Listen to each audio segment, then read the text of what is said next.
Welcome, everyone. Welcome to Intentionality with me, Paul Kempf, where we explore the possibilities and opportunities that can be created by a more intentional life. If you like what you hear today, if you find value in the content and feel moved to do so, please hit the subscribe button so you never miss an episode again. If you love this podcast, and I hope you do, and or believe it is something that can make a difference in the life of someone you know or care about, please share it with them. Share it with the world so that we can reach more people and impact more lives. This is episode 2. And before we get to the meat of the subject for today, what I really want to discuss with you in the first 10 episodes of this podcast, allow me a moment to digress. Who is Paul Kempf? What qualifies me to do a podcast about money and finances? I need to just briefly share with you something about my life. And I hope you will allow me to just be a little bit vulnerable this morning. The story starts in 2004, shortly after I got divorced. Now, I don't want to go into too much detail, not a particularly good period of my life. The important part for today, the relevant part for today and for this podcast is, after my divorce in 2004, I started making some really bad decisions around money. I started developing some bad habits, some bad behaviors around my finances. And within a very short period of time, I found myself under a pile of debt. I found myself at one stage during that first 2 years after my divorce, that I was in a hole, in a deep financial hole. And as hard as I tried to get out of that hole, the only thing I could think of was digging myself deeper into the hole. It was a terrible time in my life. But I ended up in a place where eventually I decided the only solution I had to my financial distress was declaring bankruptcy. Now, I can sit here today and tell you the story does have an happy ending. I decided not to declare myself insolvent. I decided to try and find another solution, to try and find another way out from under this pile of debt, out of this hole that I dug myself into. And I'm sitting here today because I did find a way. And I want to tell you the story of how I managed to do that and the lessons that I learned in the process. Enough about that.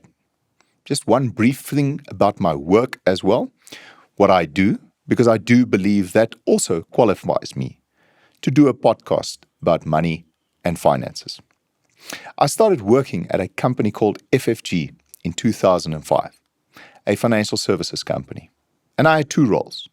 One of them was advising clients on their finances, something that I studied for, that I continued to study for after starting working at FFG. But my second role was in our employee benefits division, where one of my duties was doing presentations to the employees of employers that had appointed us to handle their employee benefits. And it was during these presentations that I realized something.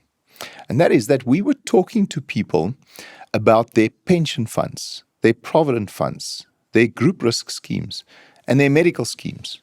And as we were doing these presentations, trying to educate people about these things, you could see that they weren't really interested. And one of the reasons I think people weren't interested was they were sitting there worried about their finances, worried about how they're going to get through the end of the month, pay all their bills. They weren't interested about how they're going to get to that retirement that we were talking about. And that's when I realized that we needed to evolve the message that we were trying to bring across. That's also where my passion for education in this industry, about financial planning and finances and managing your finances, actually started. And that's why I believe I am qualified. I do have some experience and some expertise that I can share with you in these podcast episodes. I have also become increasingly aware over the last 20 years how many people struggle with the different aspects of wellness. Now, if you look at wellness broadly, there's basically three categories of wellness. There's physical wellness, there's emotional or mental wellness, and then, of course, there's financial wellness. And I hope that we can touch on all three of these subjects during future episodes. But remember, the focus of the first 10 episodes of this podcast is on financial wellness.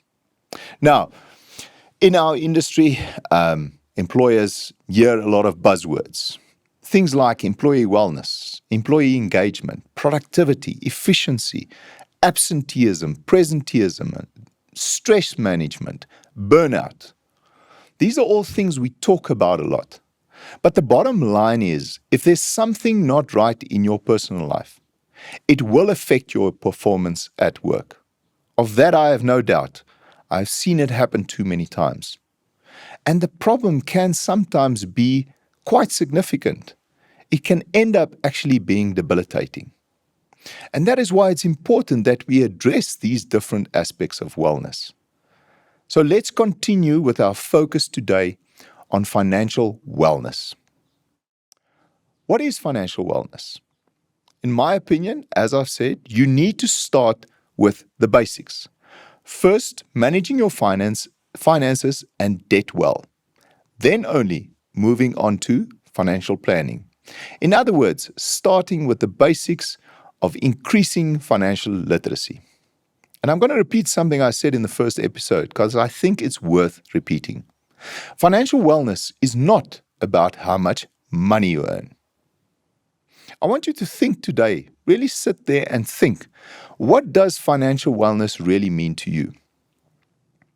I also want you to be honest and think about what your current perspective on your finances are. When you think about your finances, your current financial position, do you think of a happy face? Do you think of a sad face? Is it somewhere in between? If it is a sad face, I'd like you again to be honest with yourself. How long have you felt this way? Has it been a week? Has it been a month? Has it been a year? Has it been longer than a year that you've had a sad face about your financial position? And then the last question, why? If it's been longer than a year that you've not been happy with your financial position, why have you not changed it? What is it that's holding you back from making the changes that changes your sad face about your finances into a happy face? I hope I can help you there. I hope we can talk about some things that can put you back on that path of turning the sad face into a happy face. Let's quickly look at the definition of financial wellness. What does it mean to be financially well? Textbook definition, I can comfortably and sustainably cover planned and unforeseen expenses now and in the future, including provision for retirement. Is that you? The next definition is when you are financially exposed. The definition of being financially exposed is I cope every month, but unplanned expenses force me to juggle my budget, borrow money, or delve into long-term savings like retirement funds. Is that you?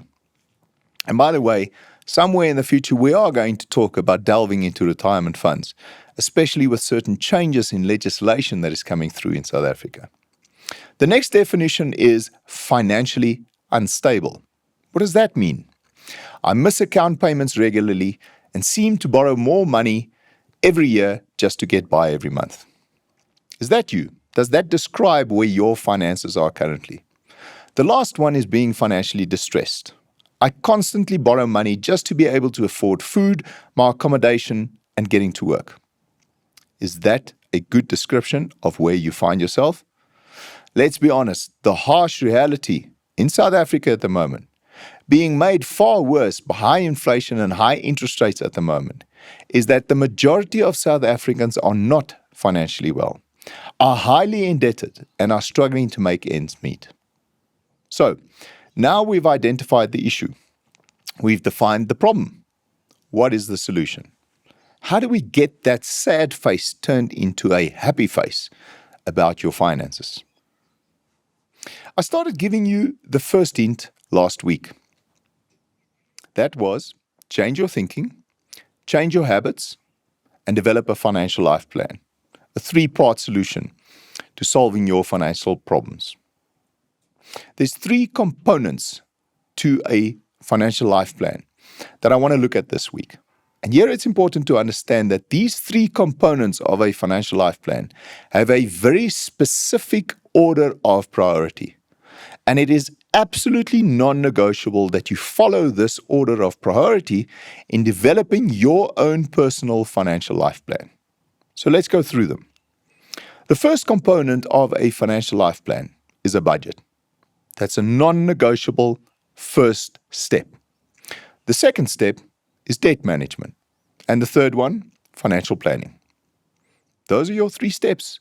Those are the 3 components of a financial life plan. We are going to focus on the budget today. We'll talk about debt management in the next 2 episodes, and then we'll move on to all the different aspects of financial planning. So let's talk about a budget. What is a budget? It is the cornerstone of managing your finances for everybody.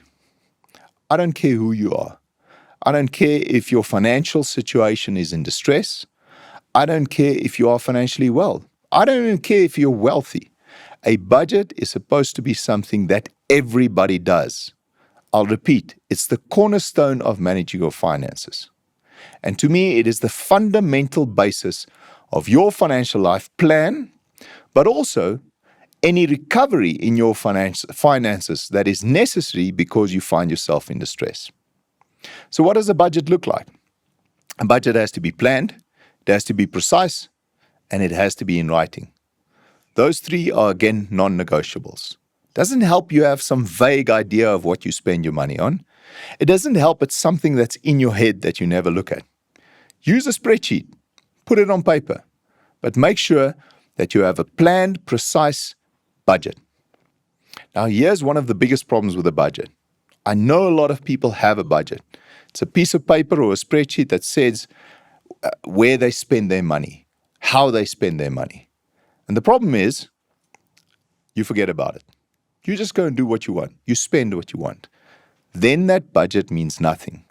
Having a budget only works if you're disciplined and strict with yourself and your spouse and your family. You have to follow a budget. You have to make sure that that budget is working for you. Now, there's 3 steps in compiling a budget. The first step is make a list of your incomes or your one income that you have.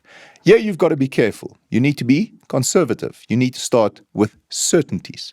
Don't write down the increase you think you're going to get in a few months. Don't bargain on the bonus that you might get one day, or the overtime pay, or the commission you might get, or whatever it is. Work with what your basic after-tax salary is that you get into your bank account every month. Step 2, start listing your expenses, but in a very specific way. List your essential expenses and debt repayments first. Then you provide for unforeseen expenses. You provide for an emergency fund. And only after that do you then start providing for retirement planning and investments. Now, listen carefully. Where in step 2 did I talk about listing DSTV expense, for example? It's my favorite example of an expense that is not an essential expense. And yet so many people put that as part of step 2. It's only once you've done step 2, you've subtracted your expenses from your income, and there's some money left that you can move on to step 3. And it's only in step 3 that you can start providing for the rest of your expenses that we can consider to be things like DSTV, the luxuries in your life. So it's crucial that you follow this process when you compile a budget for your life. Okay, I think that's enough about the basics of a budget. This is lesson number 2. You cannot manage what you cannot measure. This is a term that's been attributed to various people, including Peter Drucker and W. Edwards Denning. There's also a book that was written called Measure What Matters by the author John Doerr. By the way, great book, worth reading. but not my book recommendation for the day. One of the most valuable lessons I have learned in my life about money and managing my finance is not just the importance of a budget, but making sure that you have something that can measure your progress with your finances. And here I'd like to share with you another very personal story. You remember earlier in this episode, I spoke about the time in my life when I was really struggling financially, when I was in a deep financial hole and I had a mountain of debt that I had to deal with. One of the things I started doing during this time was not just compiling a budget every month, not just being strict and disciplined with that budget, but I also started doing something else. I started writing down every single expense that I had. Now, here you must understand, this is the story of the start of a spreadsheet, a very important spreadsheet in my life. What I started doing was writing down every single expense that I have every day. I've been doing this for 14 years. This spreadsheet is now at 48,000 lines and counting. And let me be clearer about it. I write down everything. If I buy myself a cup of coffee, it goes into the spreadsheet. If I give 5 Rand to a car guard, it goes into the spreadsheet. And yes, I know what you're thinking. There's some obsessive compulsive disorder here. I disagree. I do have OCD tendencies, but they're only tendencies. The bottom line is this. Yes, maybe I have taken it too far. Maybe I don't need to do this spreadsheet every day anymore. But this is one of the things that worked for me when I was in severe financial distress. And how it worked for me is very important. You see, it's because you can see the process of accretion at work. And there's an incredible motivating power in being able to look back and to see what progress you made. Remember, initially this spreadsheet, what it did for me is it made me realize what I spend my money on. It made me realize what I was wasting my money on. It made me realize what were the things that I could save on that could help me make positive progress in my financial position quicker. But it ended up also being something that I could use to monitor that progress accurately, to look back and see the process of accretion at work in my finances. Now, by the way, what does that word accretion mean? If you don't know, it is one of my favorite words, obviously aside from intentionality. I love the concept of accretion and I love talking about it. And I hope to do a podcast about it, maybe later. Just very quickly, for those of you who do not know what the term means, it's the growth or increase by gradual accumulation of additional layers of matter. Additional layers or matter. And I think it works beautifully when talking about your finances. And just like that, we have reached the end of today's episode. Time really flies when you're having fun. I don't know about you, but I'm actually enjoying doing this podcast quite a lot. Speaking of time flying, my tip of the week, finding time to do things. Now, we all have the same amount of hours in a day. You cannot create additional time. So how do you find time to do things? Things like, for instance, listening to podcasts. Because this is a very important thing. You need to find time to listen to the next episode of my podcast. So here's my tip of the week. Firstly, try listening to podcasts while you are doing something else. For example, running, cycling. The most podcasts that I listen to happens while I'm running in the mornings. You are doing 2 things at one time. It does help a lot. But the second thing I do is I listen to my podcasts on a higher speed. Now, most platforms where you listen to these podcasts allow you to set the speed at which you're listening to the podcast. My favorite speed is 1.25 times the normal speed. That's what works for me. But obviously, it depends on how fast the presenter is talking. So figure it out for yourself, what works for you. A quick thank you to the FFG Group for their valuable support of this podcast. We are optimistic and hopeful that this podcast will grow over time into something substantial and meaningful, and that this journey together can create lasting memories. Should you want to get hold of me, Send me an email. The address is paul@intentionality.paulkempf.co.za, or contact me through the channel that you are listening on. I would love to hear from you. Congratulations on making the choice to live a more intentional life, to be the architect of your own success, and to achieve more in your life. I'm looking forward to sharing the next episode of Intentionality with Paul Kempf with you next week. And may the rest of your week be an amazing, intentional adventure.